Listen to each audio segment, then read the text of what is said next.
chance to get back out there on the railroad and catch a train. I hadn't seen one in 2 months, and for me, that's a long time. That's an awfully long time for me. So it was really great to get back out there, and I actually went down to the Kanawha River Valley, and I don't normally go down there, although I really don't know why. I don't think of going down there that much, but I got a tip about something, so I figured, you know what, let's just go down there, let's investigate.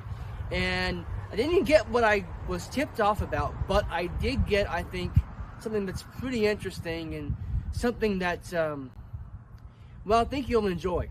So let's go ahead and see if I'm right. Let's start the show.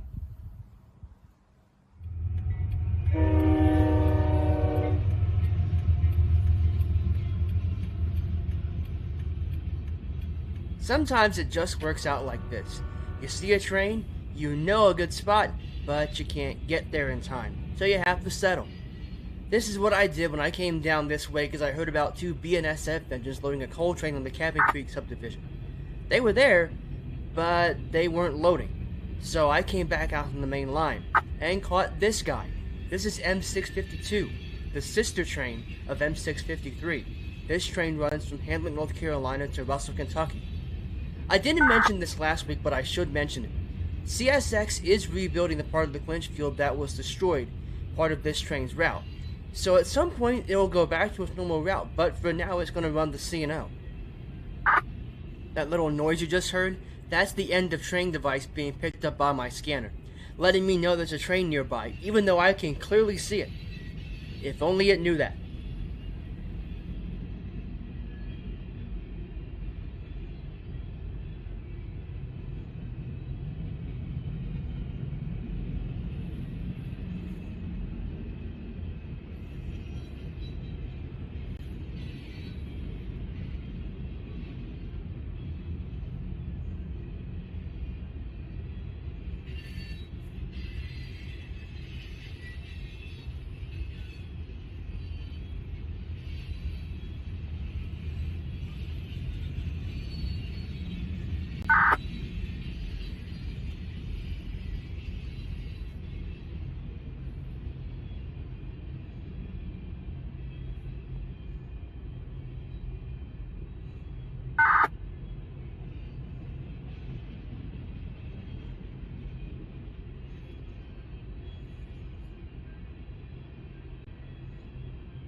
While I did not get those BNSF engines, at least not moving, I did get a heritage unit for my troubles today. CSX 1836, the Richmond, Fredericksburg, and Potomac, better known as the RF&P, heritage unit was leading grain train G775 for Rocky Mount, North Carolina. I got it in East Bank.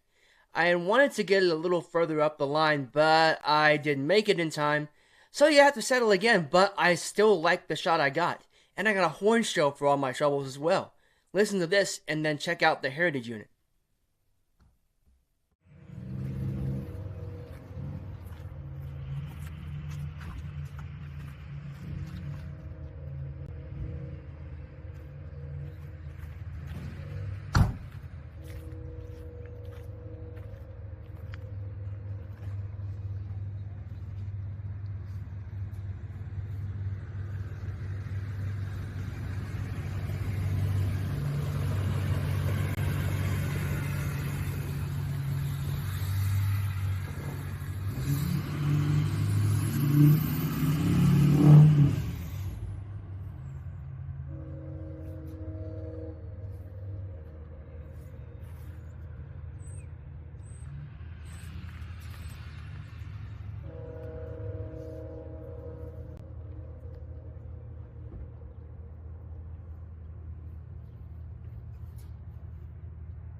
The RFMP was a bridge road, with most of its traffic coming from other railroads.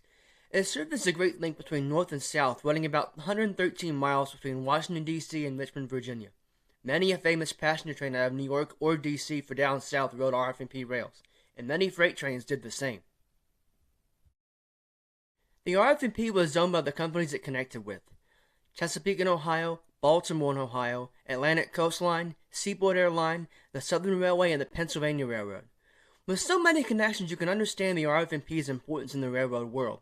The C&O, B&O, ACL, and SAL all became part of CSX, and in 1991 the RFMP was bought by CSX, who operate the line today as the RFMP subdivision, and many trains coming from the north go to the south and vice versa on this 113-mile stretch of railroad.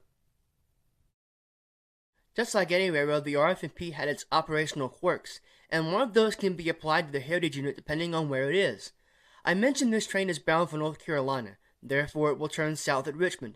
When it does, 1836 will be pointed in the wrong direction according to the RFMP ways of operating.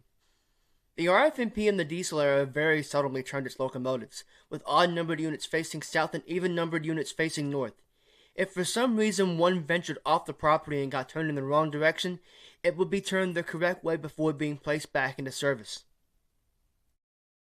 These are what we call switcher locomotives. They're small engines that are mainly meant to just move cars in and around a rail yard and not really meant for mainline trains. RFMP had switchers, but theirs were geared for fast mainline running, and it wasn't entirely uncommon to see one tucked into the consist of a freight train. Speaking of freight trains, I finally caught up to our grain train just outside Deepwater. Here's another shot of CSX 1836, the RFMP Heritage Unit.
After our grain train passed, I heard Amtrak coming out of Montgomery, so I went back down to Mount Carbon to get him.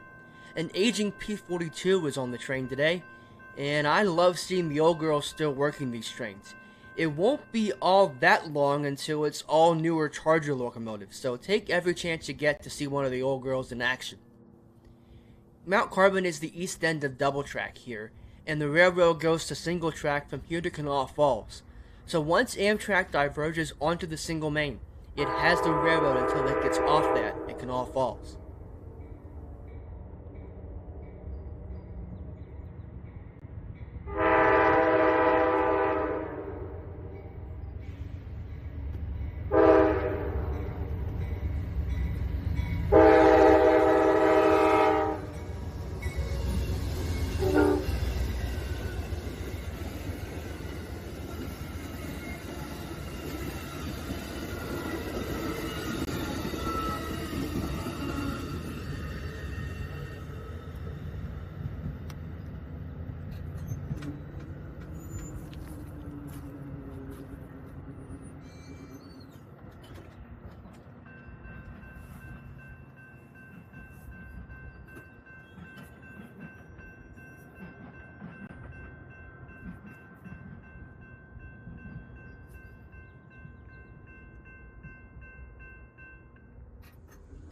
After Amtrak passed, I went on home. But I was kind of thinking about making an episode about the whole day, and I don't have enough in one day to make an episode, so we're going back in the archives and finding stuff from around the area that fits the bill. What made this day great was not only did I get this, but remember the Exino engine I got a couple episodes ago? They were waiting on this train to clear the single main. 2 old units from the 1970s, in the same place in 2023. If that's not incredible, I don't know what is.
This is from April of 2024, and it's a westbound empty coal train headed back to mine through Montgomery.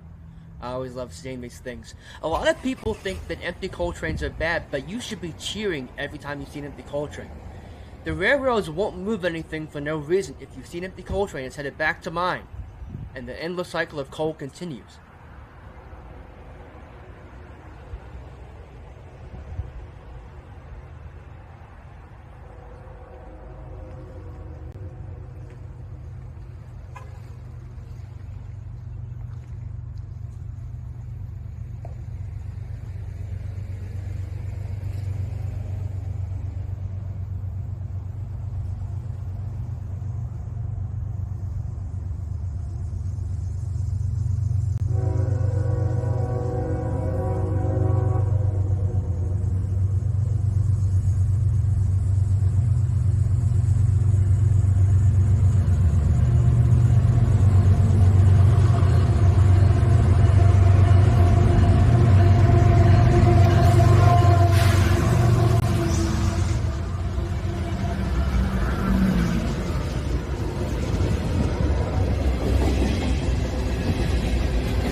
is another empty coal train from June 2023. What's interesting about this is that they're running it westbound on the number 2 track, which is usually the eastbound main, although both tracks can be used to run trains in whichever direction is needed at that time. What also stood out to me is that this guy ain't slowing down, but in the steam era he would have been as he approached Hanley. Hanley was the division point not only of the New River and Kanawha subdivisions, but of the Huntington and Hinton divisions of the C&O, and it was where locomotives were swapped out for the run west to Russell, Kentucky, or east across the New River to Hinton.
We're back in the same town we started, East Bank.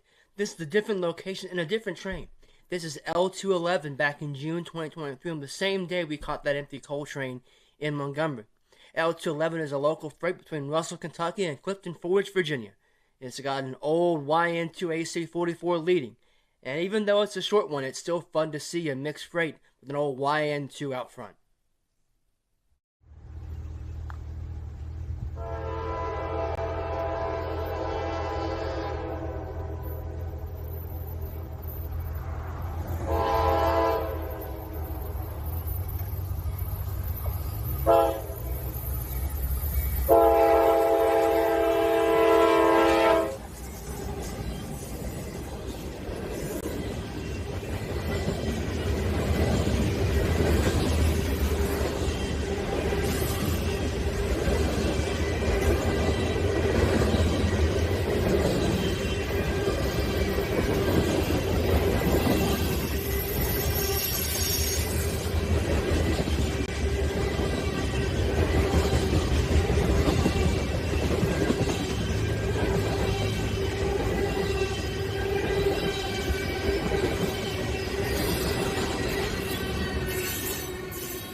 Thank you so much for watching.